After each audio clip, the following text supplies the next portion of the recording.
Well, Rob, big game against Melbourne. I guess the effort and competitiveness needs to get back to where it was from the week before. Yeah, definitely. Probably a step back for the team and the club on the weekend, but we're looking to bounce back quickly. And 4-day break is great for us this week to be able to get straight back into it and play against Melbourne at home on Wednesday. So looking forward to that. Probably a good thing in a way. We're just talking to Tommy about the same thing. Is it better? You got a quick turnaround so you can go right, wipe that one out and get on to the next one. Yeah, personally, I found it great to be able to just knock over the review yesterday and just move straight on to the next week. Or else you're sort of stewing on it for a longer period. So a 4-day break's probably handy to come after our performance on the weekend. We haven't spoken to you as a collective, I don't think, but you handled it beautifully after the sort of Nick-Nat episode. Have you made sure you just do the handwritten notes from now on? Yeah, I've been a bit more careful on the phone recently. I haven't been got a new phone and that sort of thing, so all sorted now, and that won't happen again. But that was an interesting build-up, obviously. But yeah, laugh at it now. Yeah. What did Nick say after the game when he handed you the phone? Oh, what did Nick Nat say? Yeah. No, he was just taking it all pretty well and had a laugh about it and said don't worry about it, and just had a laugh, so glossed over it. So it was quite funny in the end. Obviously, if he's fit, Wednesday night, tomorrow night, if you're doing this tomorrow, you'll play Max Gawn, or up against Max Gawn. What are the challenges of Max? Yeah, well, Max is one of the best players in the competition, let alone ruckman. So probably just being able to negate his tap work, because his tap work's some of the best in the league. So being able to get a bit of hand on ball and disrupt his work, and then also just being mindful of him around the ground in terms of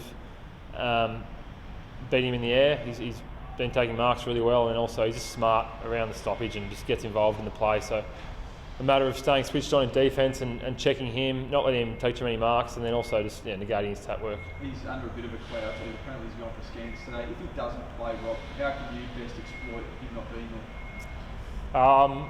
Well, I guess I'll just play my own game. I wouldn't worry too much. But I think they've got other backup ruckmen who are pretty good, so I just go about trying to bring what I bring to the team, which is sort of my marking, my intent around the contest, and then also try and connect with our midfielders and win the stoppages. How do you feel that's been going? It's been an area where, as you said, has needed a bit of work. Centre clearance work hasn't been a strength, it's fair to say. How do you feel you can turn that around? Yeah, as a group, we have been getting it done in the stoppages, particularly in the centre. So we've been doing a lot of work on that, and we're doing a few things at the moment and working on a few things. So we know that'll turn. We just need to keep working hard and bringing that intent around the contest and start to win those. Can you shed any light on what you might be doing without giving too much away? Is it sort of a personnel or tactical thing? I think it's a few little things. It's probably just a slight tweak of structure and it's probably more our intent around the contest, really. That's probably the thing that's lacking, probably not just in the stoppages but all over the ground at times. So that's probably what's hurting us. At the end of the day, you can have all the structure and the personnel changes, but it's about being able to win the ball when the ball's there to be won. So no different to anywhere else on the ground. So it's probably what's been costing us in there and costing us in other places as well. Why do you think that intent's missing? I mean, it's not like players aren't trying, obviously, but why do you think visibly it doesn't look like that intense?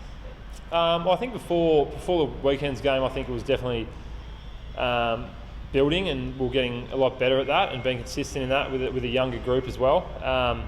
But on the weekend, we didn't play the way we wanted to play and didn't bring that energy around the ball. So we'll be looking to rectify that on Wednesday and bring some really good energy around there and get the ball going our way and hopefully get a win. When you lose clearance as a ruckman, how personally do you take that? Yeah, definitely. Well, I'm obviously one of the four in there, so it's a big role for mine. It's my primary role in the team to win the hitouts and then connect with our mids and win clearance. So it's obviously disappointing to be losing that at the moment. So yeah, doing a lot of work in that space, and it's pretty disappointing. Obviously coming off the ground and knowing that you've sort of put the backs under pressure and not giving the forwards best use out of there. You had a little bit of help from Scrawny on the weekend. Did you like that, or do you prefer being the main man? I mean, it's good for Scrawny to get a run. Yeah. I love playing ruck, so I've been happy to play high game time, which I have been playing. But yeah, I mean it's good for him to come in and back up in there. He did a good job. So I'm happy to do whatever the team needs me to do, and whether that plays a bit of time forward, a bit less time on the ruck, I'm happy to do whatever can help the team start playing really good football and start winning. How are you finding working with some different guys through the middle? Obviously, Chase Jones and some other young guys are getting some more minutes there. Is it starting to gel a bit better with them? yeah, it's good for those guys to be getting a run through there. We tried in the second half a few more players through there, like Tyson Stengel and I think Will Hamill had a run and Roy Laird and stuff through there. So I think, yeah, with time those guys will get more and more comfortable in the midfield, and I think guys like Chase and stuff, they're getting more experience in there and they'll be better for the run. So yeah. Is it important to be back at Adelaide Oval after a pretty heavy loss, just to get some comfort back at home? Yeah, definitely. Yeah, we love playing Adelaide Oval. We have some fans there as well, which is awesome. So we're looking forward to playing there, and yeah, the short turnaround really helps this week after the disappointing weekend. So looking forward to getting out there on Wednesday and really rectifying it.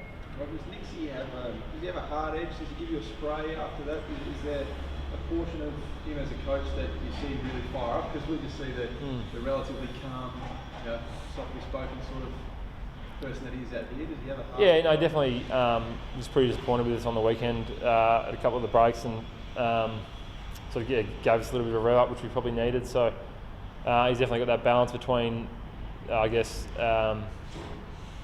being really good with us and being really positive and remaining upbeat when it's in a pretty tough year, and also having that hard edge to let us know what we're doing, what we're not doing, and what we need to bring to win the game.